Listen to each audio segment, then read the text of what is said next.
Alors bonjour Greg, ravi Salut de Sophie, t'accueillir. merci. Merci de m'avoir invité. Eh ben, écoute, c'est avec grand plaisir. Je suis très contente de te retrouver là depuis plusieurs années qu'on se connaît maintenant de loin. Que, tu as fait partie de mes premiers engagements, coaching, développement personnel avec lesquels je me suis moi engagée, hein, parce que c'était toi à l'époque qui nous coachait, c'était en groupe, donc c'était vraiment très sympa avec les chasseurs de saboteurs. Yes, Et je crois que ça existe toujours. bien sûr, plus que jamais. Voilà, donc Comme on dit, la chasse est ouverte. voilà. Je t'invite d'ailleurs à te présenter peut-être très rapidement et puis après on rentrera dans le vif du sujet. Bah, avec plaisir, moi je suis chasseur de saboteurs. Ça veut dire qu'en fait, je chasse les petites voix qui sont dans ta tête et dans la mienne et dans tous ceux qui nous écoutent, malheureusement, qui nous empêchent d'atteindre nos objectifs épanouissants et qui nous empêchent aussi d'être à l'équilibre. Et ces petites voix, elles s'ancrent quand on est jeune ou dans des expériences malencontreuses, et aller les rechercher, les visualiser, les conscientiser, les chasser d'une manière ou d'une autre, ça permet de devenir plus conscient, plus confiant et d'être à sa place dans son plein pouvoir pour faire ce qu'on a envie de faire. Donc voilà, moi je fais ça depuis maintenant 2012. Voilà, j'ai une carrière passée dans le marketing et j'ai créé mon entreprise d'abord en 2009, puis ensuite en 2012. Et là, c'est la 11e année des chasseurs de saboteurs. Super, beau parcours. Et donc, pour rester un petit peu là-dessus, donc toi, tu accompagnes des groupes et des individuels, hein, c'est ça? Oui, oui, exactement. Alors, je ne fais quasiment plus de coaching individuel en parcours individuel parce que j'ai conçu un parcours qui se fait en effet en groupe avec les chasseurs d'élite, qui est beaucoup plus efficace et qui permet vraiment un switch, un changement de vie en un an. Hmm, génial, top. Donc, tu nous repartageras peut-être à la fin du podcast tous les liens pour qu'on puisse te retrouver, etc. Et puis moi, je les mettrai aussi en commentaire Avec plaisir. en lien avec le podcast. Donc, Merci. pour revenir à nos moutons, qui est donc la question d'équilibre, euh, moi, j'avais envie de te poser aujourd'hui comme question de savoir qu'est-ce qui t'a poussé, du coup, à être là-dedans et à commencer à chasser ces petites voix, parce que tu disais que finalement, c'était aussi grâce à ça qu'on pouvait retrouver un équilibre. Oui. Ce serait trop facile de dire par hasard, comme par hasard. Il y a quelque chose qui m'a amené là. C'était en 2011.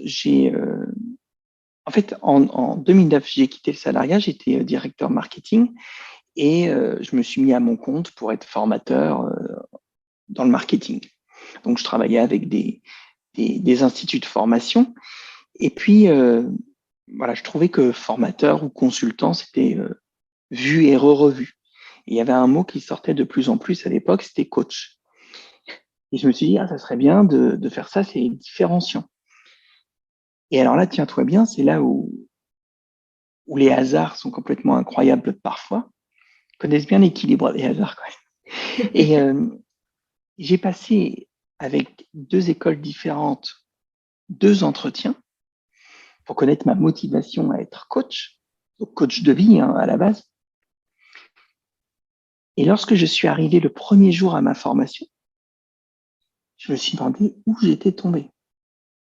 Je n'avais jamais décidé de faire du développement personnel. Ok. Et je me rappelle, le premier, c'était une formation très bac à sable, très expérientielle. Le premier exercice qu'on a fait dans la première heure, c'était de coacher quelqu'un qui était parmi nous, enfin un étudiant comme moi, avec deux conditions, ne pas lui poser la question pourquoi et ne pas lui donner de conseils. Et alors moi qui suis très bavard, je suis resté muet pendant 20 minutes parce que les seules choses qui me venaient à l'esprit, c'était pourquoi ou lui donner des conseils. Et là, je me suis dit, mais qu'est-ce que je fous là en fait? Hmm. Donc ça a commencé comme ça, tu vois, c'est très préparé. Hein. Et ensuite, durant cette formation, un jour, on nous a posé la question en ces termes, quels sont vos saboteurs? Alors, pas les saboteurs tels que je les présente, parce que moi, j'ai fait des recherches pour pouvoir aller encore plus loin dans la théorie des saboteurs. Je me rappelle très bien, sur 23 personnes, avoir dit, je n'ai aucun saboteur. Ok. Tout le monde avait des saboteurs, tu vois, ce qui est normal, hein, je vous rassure, tout le monde a des saboteurs. Euh, ceux qui disent ne pas en avoir sont ceux qui en ont le plus. Et oui, forcément. Alors, ils nous ont quand même laissé la nuit pour réfléchir et c'était le travail du lendemain. Euh, demain, bah, vous aurez travaillé dessus, machin, et vous revenez avec un ou deux saboteurs et qu'est-ce qui vous empêche dans la vie. Et j'ai travaillé dessus et je suis revenu avec aucun saboteur. Donc, en fait, pourquoi est-ce que je fais ça aujourd'hui? Parce que je trouve que c'est quelque chose qu'on devrait apprendre à l'école. Euh, on devrait nous apprendre quelles sont ces petites bêtes parce qu'elles sont tellement fourbes, tellement inconscientes qu'on ne les voit pas. Mm. On les voit tellement pas que quand on dit c'est moi, je suis comme ça, c'est un saboteur qui parle. Et ouais. Donc ça, c'est le premier point de repère, en fait, déjà. Oui, Pour commencer la chasse, c'est dès que quelqu'un te dit « Ah, mais j'ai toujours été comme ça » ou c'est comme ça, voilà, je suis comme ça, je changerai jamais. exactement. Ça, c'est un saboteur. C'est pas lui qui parle à ce moment-là, c'est un saboteur. Ok. Donc, quand j'ai pris conscience que ben voilà, je partais très très loin, et quand j'ai vu la puissance que c'était de retirer ces saboteurs et que ça pouvait permettre des choses formidables et notamment de réaliser ses rêves, et ben j'ai dit, voilà, Mm. je veux accompagner les gens à chasser les leurs. Ok, génial. Et donc, au sein de cette formation, qui donc était très tournée développement personnel et accompagnement avec des outils de coaching, Oui, euh, donc petit à petit, tu t'es aperçu que finalement, tu avais plein de saboteurs comme tout le monde, oui. ok, et ça t'a permis quoi d'autre finalement de visualiser je sais pas, est-ce que tu t'es aperçu que finalement, bah oui, il y avait plein de choses dans ta vie qui ne te convenaient pas ou, ou d'autres choses particulièrement? Alors non, ça s'est pas passé vraiment comme ça, puisque en fait, je ne suis pas arrivé dans cette formation de coach consciemment. Euh, J'y suis pas arrivé en me disant, bon voilà, je veux changer des choses dans ma vie ou je veux changer de vie. Donc, comme je n'y suis pas arrivé consciemment, ça a contribué à éveiller ma conscience, mais Ouais. pas encore à prendre des décisions. Donc en fait, j'ai fait cette formation et puis après, j'ai voulu en savoir plus. Donc j'ai commencé à acheter des livres ou écouter des vidéos et je suis tombé sur un livre d'Anthony Robbins qui réexpliquait toute ma formation de coach en 500 pages. Et celui-là, j'ai quand même mis 3 ans à le lire. C'était quoi comme bouquin de Tony? Je crois que c'est l'éveil de la puissance intérieure. Ok. Chaque page, je lisais une page par soir en gros. Chaque page était une claque. Je ne pouvais pas aller plus loin que la page tellement il y avait de choses, de révélations sur moi. Hmm. Donc c'est comme ça que ça a commencé. J'ai commencé par me découvrir tous les aspects de la grotte quelque part. J'ai observé tous les recoins. Et ensuite, je me suis dit, bah, je peux m'en servir pour changer des choses que j'aime pas chez moi, qui ne me conviennent pas. Voilà, donc c'était quand même un processus très long parce que le premier épisode dont je t'ai parlé, c'est 2011 et voilà, j'ai fini le livre certainement en 2014-2015. Hmm. Donc c'est en 2014-2015 que j'ai commencé vraiment à travailler après avoir lu le manuel en fait. C'est comme si tu vois, D'accord. j'avais lu un manuel d'armoire Ikea, hyper compliqué, et quand j'ai dit bon ok, je peux commencer à construire l'armoire. Donc j'ai d'abord lu D'accord. tout le manuel et après je me suis mis à le faire sur moi. Ah ouais, parce que dans ce laps de temps de lecture, finalement, tu continuais à faire comme avant, quoi. Oui, alors il faut dire que moi j'étais formateur, hein, rappel au début, en école de commerce, en institut de formation et autres. Donc j'avais mon chiffre d'affaires qui venait de ma formation et je coachais 4-5 personnes comme ça en individuel. Pour moi, c'était un métier, mais je n'avais pas fait ma transformation intérieure d'abord. Hmm. Ok. Et donc maintenant, pour toi, ça s'est un truc important aussi à transmettre à tes élèves, entre guillemets, de dire ça passe déjà par vous et après, Oui, on peut aujourd'hui, le transmettre. j'ai deux types d'offres. La première, c'est faire ce travail de transformation. C'est les chasseurs d'élite en un an. On chasse d'abord les saboteurs et puis ensuite on se reconnecte à soi et on décide qu'est-ce qu'on veut faire d'épanouissant pour soi. Et pas dans l'autre sens, parce que dans l'autre sens, ça ne marcherait pas.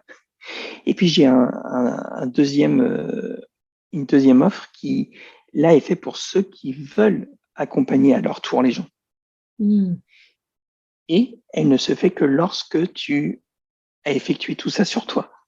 Elle est Ok. ouverte qu'aux gens qui ont chassé d'abord leur saboteur.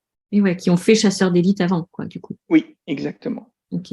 Donc finalement, il y a la première partie, c'est un travail sur soi, un espèce de dépouillement de soi Et un repouillement, et un repouillement, voilà. C'est ça, c'est on enlève des couches et puis on en remet, mais celles qu'on choisit. c'est ça exactement. Et après, tu formes des coachs, en fait. Oui, j'appelle ça des maîtres chasseurs, des chasseurs de Mm. saboteurs. C'est-à-dire que c'est vraiment avec mes techniques qu'ils peuvent ensuite emmener dans leur spécialité. Mm. Ok. Ça peut être dans la nutrition, ça peut être dans l'habillement, ça peut être dans la naturopathie, dans la kinésiologie. C'est vraiment mes techniques d'accompagnement. C'est pas des clones de moi en fait, hein. Ouais.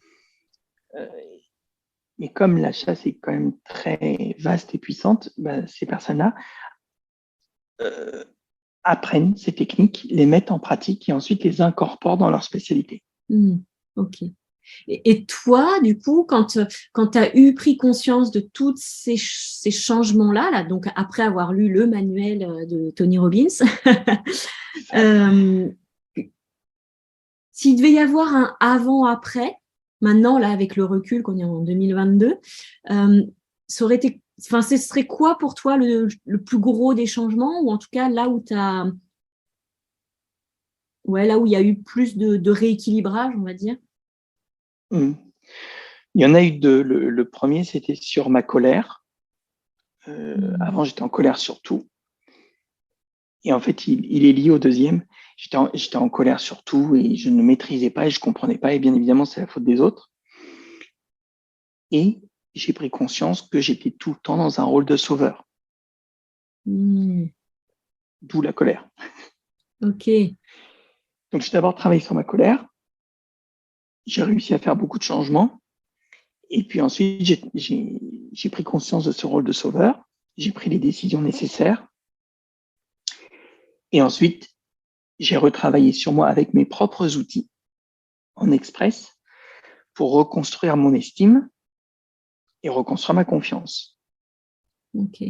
Et depuis, je ne suis plus jamais en colère. Ok. C'est-à-dire que tous mes boutons qui avant, tous les stimuli extérieurs qui pouvaient euh, me Ouais, presser un bouton et me mettre en te marche déclencher. Ok. sont inactifs en fait. Ok. Génial.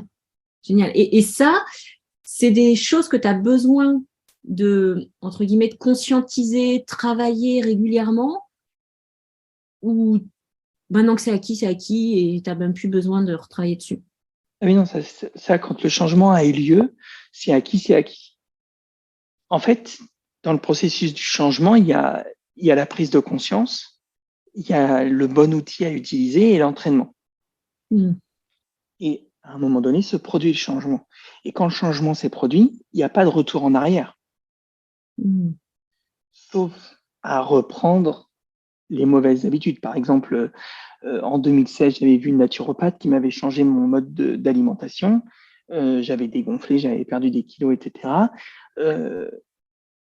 4 ans après, j'ai repris le même mode d'alimentation suite à un petit trauma, etc., qui m'avait bien mis à terre. J'étais dans la facilité. J'ai regagné tous mes kilos, etc., parce que je suis retourné dans mon ancien Mm. fonctionnement.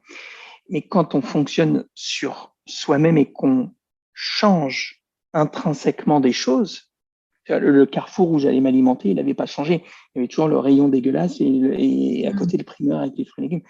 J'avais eu la possibilité d'y retourner. Quand c'est sur soi et que les choses ont changé, il y a plus d'accès puisque ça a changé. Ouais. Ça Mm. s'est transformé. Donc il y a plus d'accès. Ça, c'est définitivement fini. Ok. Ouais, mais ouais, c'est vraiment ce processus finalement une fois que tu t'es entraîné, que c'est vraiment là, un peu comme une langue maternelle ou comme l'apprentissage de la marche finalement, ça Oui, prend un certain temps, mais une fois que c'est là, c'est là. Même si là maintenant, donc tu vis au Portugal, mais tu restes français avec ta langue maternelle française, tu l'oublieras jamais, quoi. voilà, exactement, c'est ça, même Mm. si j'en parle pas pendant 12 mois. Et puis, il y a des moments, il va y avoir des warnings. Si je vois que j'arrive plus à écrire bien français, ou que tu vois, je Mm. vais me dire, oh, et peut-être que je vais me réentraîner. Si par exemple, moi, je recommence à travailler, et en fait, ça n'arrive pas, mais imaginons, je recommence à travailler comme un forçat. Et à un moment donné, c'est même mon corps qui va me dire stop. C'est-à-dire que Ok. tout mon être, en fait, sait maintenant ce qui est bon. Mm. Alors ça, c'est hyper intéressant euh, parce que moi, de par ma posture d'ostéopathe, Oui, je ramène beaucoup de choses au corps, au plan physique. Et justement, qu'est-ce que tu as identifié maintenant, toi, en tant que signe d'alarme du corps, quand tu sais que bah, tu es en train de sortir un peu du chemin, quoi, de ton chemin. oui. La chose la plus radicale, c'est le dos. Donc, j'ai une double scoliose et j'ai une lombaire qui est plus développée que l'autre. Donc, bon, voilà, je le travaille, etc., avec un coach postural et tout ça. Mais j'ai remarqué, et c'est arrivé il n'y a pas si longtemps que ça, j'ai repris le travail à la rentrée, là, il y a donc un peu plus d'un mois. Et le matin, au moment de partir au coworking en prenant mon sac à dos, j'ai mon dos qui m'a séché. Ok. Bon, quiconque aurait pu dire, bah, j'ai fait un faux mouvement, c'est quelque chose, c'est mécanique. Enfin, aujourd'hui, je sais que c'est mon dos qui m'a dit, ouais, t'es pas prêt. Ah, Pas dans le genre feignant, tout ça, reste en vacances.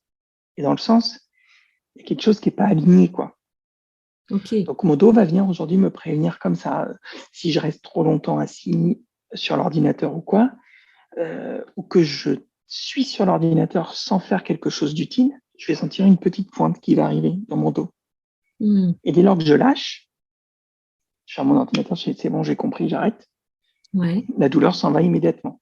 ok. Donc, il y a une notion de. Donc, tu sais que tel symptôme vient te dire stop, ou en tout cas, tiens, regarde là où tu en es. Et donc, concrètement, par rapport à on va dire, ton premier jour de reprise, ta rentrée, là, qu'est-ce que tu as fait en fait? Tu as reposé ton sac, tu es resté chez toi, ou Non, tu t'es posé en te disant, tiens, qu'est-ce qui fait aujourd'hui que je suis pas alignée alors que j'ai envie d'aller travailler, j'ai besoin, enfin, j'en sais rien. Comment ça s'est passé pour toi? alors je vais être très honnête avec toi parce que c'est pas parce que je suis coach ou chasseur de saboteurs que je suis parfait et que je fais tout bien. Donc j'y suis allé quand même. Ok. J'y suis allé quand même avec la conscience de ce que c'était. Hmm. J'ai fait une petite journée, 2 heures le matin, 2 heures l'après-midi. J'ai été soft. Le lendemain, je devais aller voir ma coach sportive. J'y suis allé. Je lui ai expliqué mon dos, etc. Le lundi, j'avais un cours de yoga thérapeutique à ce sujet. Donc, j'avais aussi les choses qui suivaient derrière. Maintenant, j'y suis allé. J'y suis allé. Cette fois-ci, j'y suis allé. En tous les cas, j'avais ça en conscience. Hmm. Et je sais que si j'y vais quand même, ça va rester. Ouais, Et plus je reste et plus je force, plus ça grossit. plus ça. Hmm. Et là, donc aujourd'hui, que ça fait un mois maintenant que tu as repris, Oui. là, la douleur, elle est encore présente ou elle est Non, partie? non, non, ça s'est évacué durant la première semaine parce que j'ai été accompagné. Ça ne veut pas dire que le fond du problème a été résolu. C'est ce dont tu parlais tout à l'heure, c'est-à-dire que si régulièrement j'ai pas un travail sur mon dos énergétique ou mécanique ou autre, la douleur peut revenir à tout moment parce qu'en moi-même, j'ai pas encore guéri ou soigné euh, ce saboteur que je peux appeler Monsieur Courageux, qui Hmm. va être un symptôme comme un bouton de dire ah, faut travailler, sinon tu vas manquer. Hmm. En fait, c'est Ok, ça que vient me dire mon dos. T'as pas besoin de ça, donc arrête tes conneries. Et en ok. fait, c'est une dualité, une discussion. Et si je fais confiance à ma tête que j'écoute pas mon corps me rappelle. Et c'est tout un ensemble. Ok, d'accord. Donc, il y a une part finalement où tu te dis, bon, bah, là, j'entends mon dos. En tout cas, j'entends mon corps qui me Oui, dit, il y a quelque chose qui ne va pas. Après, il y a une espèce de de dialogue qui se met en place entre tes petites voix intérieures. oui, Et, et, euh, et là, tu sais que potentiellement, il y a un ajustement à faire. Et après, bon, bah, soit tu arrives tout de suite à savoir quel est le type d'ajustement à faire, soit tu tâtonnes un peu et jusqu'à te réaligner, en fait. C'est un peu oui, ça c'est ou... ça. Ouais. C'est ça. Je vais te donner un autre exemple qui, ce coup-là, n'est pas mécanique, mais avec ma peau. J'ai, depuis que je suis tout petit, des problèmes d'eczéma, etc. Et depuis un certain temps, on va dire 3-4 ans, ça s'était nettement calmé.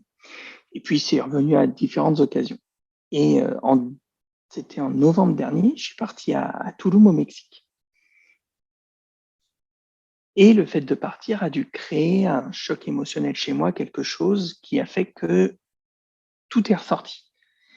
Et tout, c'était la dernière fois que ça m'a fait ça, c'est quand j'étais à Bali. C'était quand même très très fort et en plus avec le climat qui est quand même extrême là-bas, ça n'aidait pas. Donc, faut imaginer qu'il était rouge, rouge partout. Il n'y a que la clim et le congélateur qui me faisaient du bien, quoi. Et donc au début, j'ai attendu et tout, il s'est passé plein de choses. Et au bout d'un mois et demi, j'ai été voir une dermato qui m'a dit bon, je vais vous faire un shoot pour que vous récupériez au niveau corporel, au niveau de la peau. Et mais vous, comme vous êtes coach, vous me faites plaisir, vous vous occupez de vos émotions. Ok. Et donc j'ai commencé à mettre mes mains sur moi et à écouter mes émotions en fait. Et à leur parler, leur demander ce qui leur arrivait, mais sans trop diriger, quoi. Et donc tout ça a disparu. Et un jour, je sais pas combien de jours après, mais peut-être un mois après, et j'ai une nouvelle qui m'a contrarié. Dans l'heure qui suivait, j'avais les bras, des boutons, des trucs. Hein. J'ai mis mes mains, j'ai parlé, et ça a disparu. Ok. Donc en fait, il y a vraiment ce corps qui prévient des...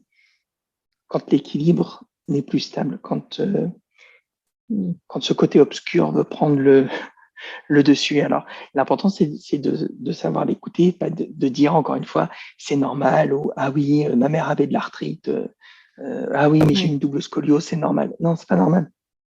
Ok. Ouais. Donc, c'est hyper intéressant parce qu'effectivement, il y a ce truc, c'est à la fois, je m'en rends compte, j'en prends conscience, je discute avec. Et, euh, et là, il peut se passer plein de choses, en fait. Au moment de la Oui, discussion. oui, alors, en général, en tout cas pour moi, après, c'est différent pour plein de gens, mais en tout cas pour moi, c'est simplement dire que j'ai entendu. Et en fait, quand c'est les saboteurs qui sont mentaux, j'arrive à les dealer, j'arrive à les chasser, j'arrive à les faire disparaître, j'arrive à plein de choses. Au niveau du corps, peut-être pas encore forcément, mais en tout cas, je mets du dessin animé vice-versa pour le faire. C'est-à-dire que je Ok. pose les mains, je le fais aussi avec mon ventre, et je regarde si c'est colère, tristesse, dégoût qu'elle a en fait. Et je fais ventiler jusqu'à ce que joie apparaisse. Ok. Donc je fais ventiler, c'est-à-dire que je leur dis rien, je suis juste là, je dis ah oui, bah, je comprends. Oh bah oui, en ce moment, c'est pas de bol. Oh là là, dis donc. Et voilà, j'acquiesce juste un peu comme la méthode Ho'oponopono, voilà, je m'aime et tout ça. Mais c'est pas des choses que je dis, mais c'est dans la compassion. Et puis à un moment donné, pouf, c'est comme si cette partie de moi, cet avant-bras par exemple, était rassurée, calmée en fait. Ok. Ouais, ça me fait penser, tu sais, comme si tu passais par toutes les phases là. Hop, tu sens que ça transforme petit à petit. Bah, peut-être de la colère, tu vas passer par la tristesse, par une Oui, autre émotion de je sais pas quoi, de manque ou de machin. Et puis hop, comme tu dis, jusqu'à la joie. Et là, tu sais que hop, c'est nettoyé voilà. et que c'est transformé. Et ça. Et comme la raison de cette attaque j'appelle ça une attaque, mais de ce warning euh, n'est pas décelé. J'ai juste calmé le warning. Mais si la même situation se reproduit, ça revient. Ça revient. Voilà, donc c'est pour ça que je Donc dis là, que c'est tu lié à un sens qu'il y a saboteur. encore un truc peut-être à aller creuser pour se Oui. dire, tiens, qu'est-ce qui fait, un peu comme tu as réussi à faire avec la colère, où là, tu n'as plus de facteurs déclenchant la colère, d'aller trouver le cœur de ce déclencheur-là pour plus qu'il y ait à aucun moment un nouveau, enfin, que ça revienne redéclencher l'eczéma ou autre chose d'ailleurs. Alors oui, j'ai bonne histoire parce que je sais que cet eczéma ou toutes ces infections ou autres choses viennent de ce genre de choses. Maintenant, il y a des éléments qui m'appartiennent, dont je peux retrouver l'histoire, et il y en a d'autres qui se sont passés avant. Donc ça, j'ai pas accès. Et je sais pas pourquoi. Et comme j'ai cet eczéma depuis que je suis né, depuis le jour 1, voilà, c'est apparu Oui, il y a peut-être un soit bagage. dans le ventre de ma maman, soit avant. Donc alors comment, là par contre, tu vois, c'est pour ça que je, je vais souvent voir des praticiens dans des disciplines différentes pour leur en parler. Je me dis qu'un jour j'aurai une réponse. Oui, dans tous les cas, ça vient influencer l'information qui est véhiculée dans ton corps. Oui. Ouais. C'est vrai que ça, j'en parle souvent, je vais juste le rappeler là. C'est cette notion vraiment d'énergie, matière, information, et cette trilogie-là qui est tout le temps là, en fait, va déterminer qui on est, comment on réagit, la forme de notre corps, etc. Et même si, bien sûr, on dépend de notre génétique elle-même dépend aussi d'une information qui est véhiculée à la fois par nos parents, par notre environnement extérieur, mais aussi par toute l'histoire de l'humanité. Oui. Donc, ça a un gros impact sur notre, on va dire, sur notre aspect physique et tous les symptômes qu'il peut y avoir, mais aussi sur nos pensées et sur nos émotions, quoi. Ouais. Ok. Et donc, super en tout cas. Et aujourd'hui, quand je dis aujourd'hui, c'est en tout cas ces dernières semaines là, est-ce que tu as un truc particulier que tu fais pour justement rester focus sur rester équilibré, quoi? C'est-à-dire que, je sais pas, ça peut être, vu que tu travailles quand même beaucoup, est-ce que tu vas marcher au bord de la mer? Enfin, je sais pas, est-ce que tu as une espèce de routine, quoi, en fait? Alors oui, j'en ai eu plein et j'en fais certainement encore, même peut-être sans m'en rendre compte. Ce que j'ai entrepris j'en parlais encore ce midi, il y a un mois, j'ai lu un livre qui s'appelle Quand. Quand? Q-U-A-N. D'accord. Qui part du principe que un coach ou un praticien va toujours poser des questions pourquoi ou comment, mais rarement quand. Et en fait, c'est l'étude du chronotype et de nos rythmes biologiques. Et il définit 4 chronotypes, comme moi 5 grandes familles de saboteurs. Donc je suis dauphin dans le chronotype. Et en fait, selon mon chronotype, il y a un emploi du temps quelque part à respecter pour manger, pour travailler, pour dormir, pour aller pisser, enfin pour beaucoup de choses. Et je me suis amusé à le respecter, à le mettre en place. Et ça me fait beaucoup de bien. Okay. Ça me fait beaucoup, beaucoup, beaucoup de bien. C'est absolument incroyable. Incroyable. Il y a eu la chasse aux saboteurs. Enfin, il y a toujours, hein, mais je veux dire, il y a les saboteurs qui m'ont fait un déclic. Il y a en 2019 le Human Design qui m'a fait un gros déclic, qui m'a expliqué beaucoup de choses sur moi.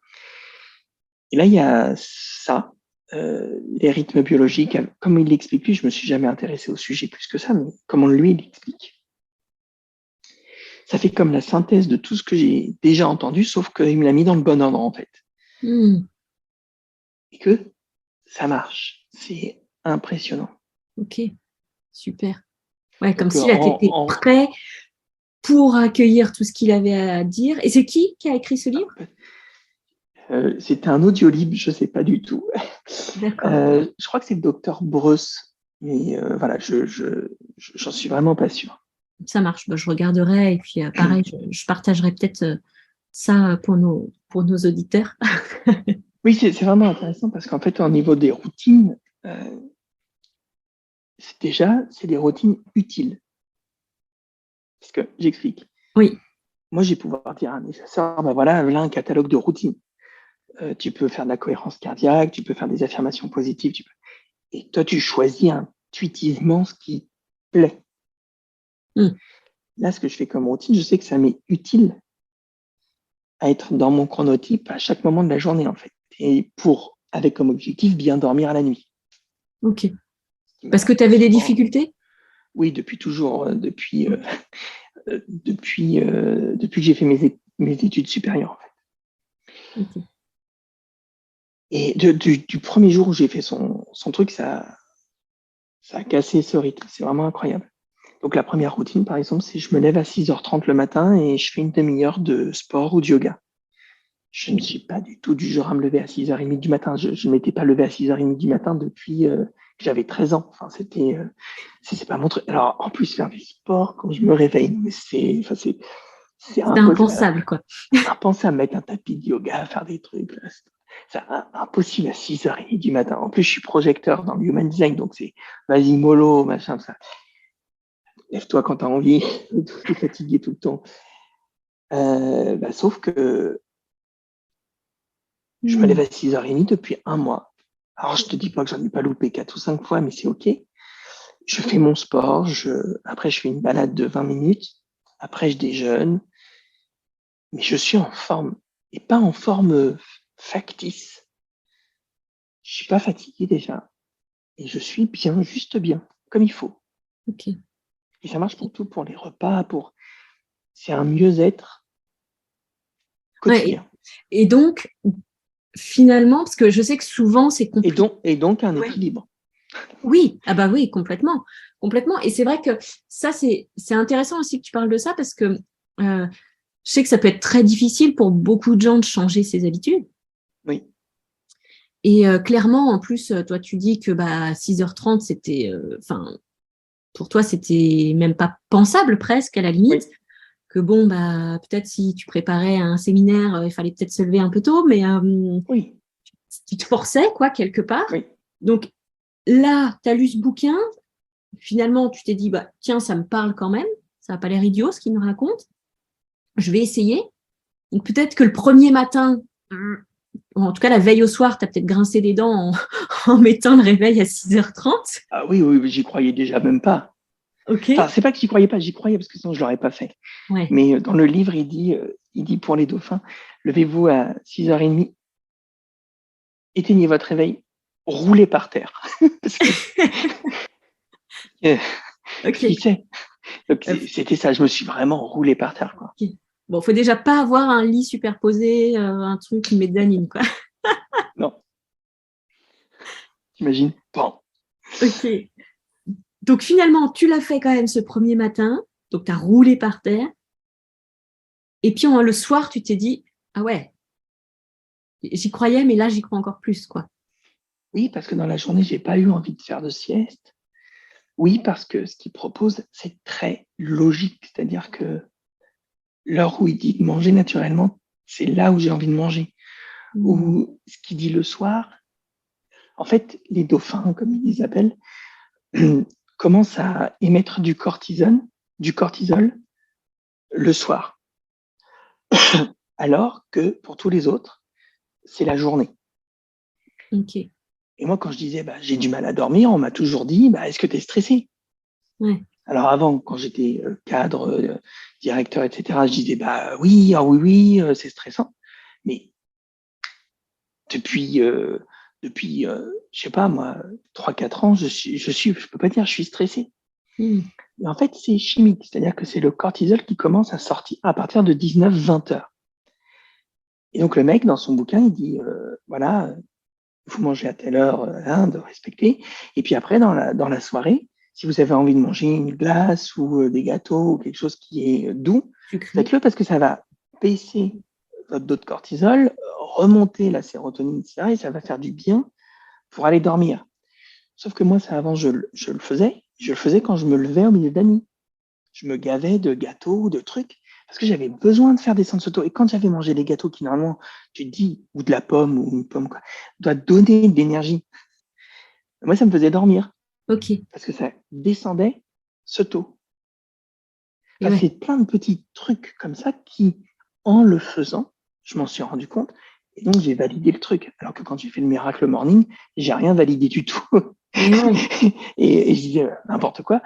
Et donc, voilà, c'est ce que tu dis. Ça doit parler à la personne. Et moi, ça m'a parlé. Et j'ai vu les changements. Bon, faut savoir aussi que depuis plus de 10 ans, je teste régulièrement plein de choses. Donc, j'ai l'habitude de modifier mes comportements. Oui. Quand tu l'as jamais fait, d'ailleurs, il le dit dans le livre, ne changez pas tout en une journée. Ah ouais, tout à fait. Voilà. Ouais. Disons qu'après, toi, tu sais aussi que grâce à tes outils, que même si tu as une petite voix qui te dit gna gna gna, tu l'envoies balader et puis voilà. Exactement. Mais à bon escient, pas en mode voilà. j'écrase tout et puis il y a Monsieur Courage qui est là, mais c'est parce que tu as une bonne intention derrière et tu sais pourquoi tu le fais. Exactement. Okay. Donc voilà ce que je fais comme routine en ce moment. Ça marche. Super. Et donc, tu arrives maintenant à bien équilibrer aussi ton programme entre ta vie perso, ta vie pro, les choses pour toi, etc. quoi. Ça, de plus en plus, comment je pourrais expliquer? Tout ce qui concerne le travail, c'est là où j'ai le plus de difficultés à lâcher. Comme s'il y avait un énorme saboteur qui voulait vraiment pas lâcher le truc. Autant sur le couple, sur mon fils, sur la nourriture, sur les voyages, sur plein de choses, j'ai lâché. Pour preuve, j'ai pas de domicile fixe, par exemple, j'ai qu'une valise, donc voilà, j'ai bien lâché quand même. Sans faire d'effort, c'est-à-dire que j'accepte ce qui va arriver, c'est OK, et ça se passe toujours bien. Et si ça se passe pas bien, c'est parce que ça va aller mieux. Enfin, je veux dire, il n'y a rien de grave qui se passe. Et sur le travail, c'est toujours le plus compliqué. Donc là, ce que j'arrive à faire maintenant, c'est à vraiment prendre 2 jours dans la semaine, dans le cadre de mon équilibre, donc le jeudi et le dimanche. C'est des jours qui sont en repos, en fait, où je ne me repose pas, je fais d'autres choses qui m'épanouissent. Et la journée, en suivant mon chronotype, c'est 2h30 le matin et 2h30 l'après-midi, en fait. Okay. Et toutes les 3 semaines, je fais une pause de 5 jours. Ok, super. Voilà, j'en suis là. Génial. Alors, je vais te poser encore 2 petites questions, mais vraiment rapides et on arrive sur la fin. Juste si tu devais donner du coup, proposer un conseil, même si tu vois en tant que coach, tu ne dois pas conseiller et dire pourquoi, mais là, si tu devais donner un petit truc aux gens qui nous écoutent pour peut-être pour mieux s'écouter ou mieux apporter de l'harmonie, de l'équilibre dans leur vie, ce serait quoi? Ce qui me vient à l'esprit comme ça, c'est de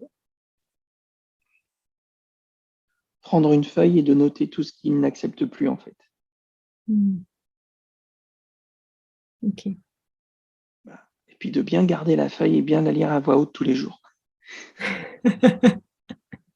Ok.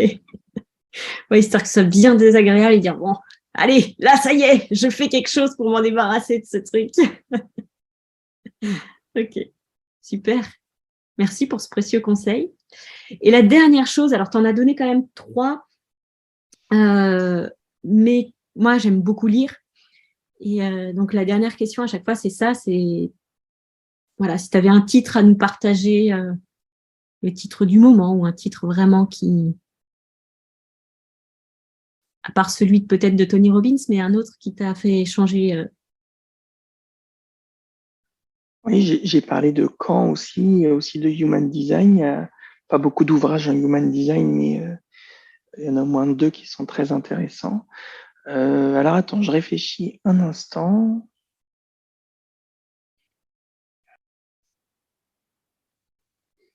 Hmm.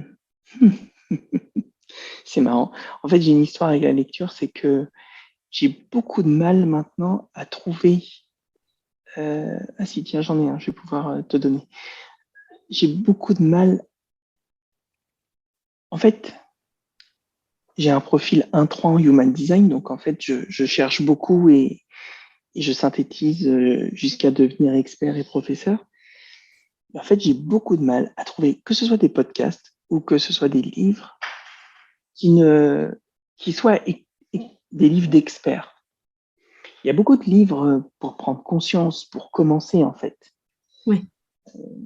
Il y a des livres très bien, certainement, que j'ai pas lus parce que j'ai lu les 2 premières pages et c'était pas possible, comme Kilomètre Zéro ou Ta vie commence une fois que tu as compris qu'il n'y en avait qu'une, quoi, qui sont des best-sellers, elles en ont vendu 1 million et ça, c'est génial. Hein. Mais en fait, du coup, ça fait peut-être 2-3 ans que j'arrive pas à prendre un livre parce que, voilà, peut-être que je choisis pas les bons. Alors, ceci dit, j'en ai un qui m'a beaucoup aidé aussi, qui s'appelle, comment il s'appelle? C'est de Dan Millman. Ouais. Oh, je vois la couverture. Oh, c'est nul. Je sais plus. Bah, écoute, on a déjà l'auteur, donc c'est chouette. Dan Neilman, hein, c'est ça? Dan Millman, N-I-2-L-M-A-N. C'est un Ok. athlète américain qui a eu un grave accident et 2 ans après, il concourait quand même pour les Jeux Olympiques alors qu'il pouvait plus marcher. Mm. Et en fait, maintenant, il inspire les gens. Il a écrit Le Guerrier Pacifique, Ok. qui est un très bon livre aussi adapté Ouais. avec un acteur américain connu. Mais comment Ah si, ça y est, Les chemins de vie. Les chemins de vie.